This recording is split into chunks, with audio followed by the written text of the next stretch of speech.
सांगरूळमधील ईश्वर फाउंडेशनच्या 5व्या वर्धापन दिनानिमित्त विविध कार्यक्रमांचं आयोजन करण्यात आलं होतं.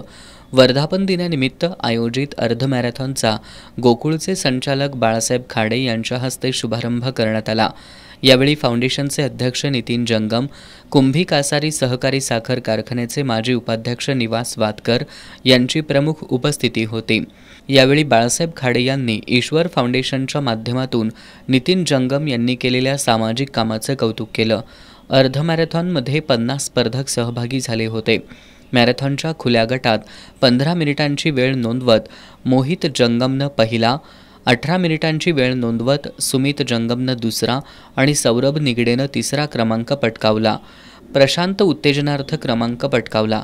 दरम्यान सांगरूळमधील छत्रपती शिवाजी महाराज क्रीडांगणावर आयोजित क्रिकेट स्पर्धा क्रस्टन ग्रुपनं जिंकली.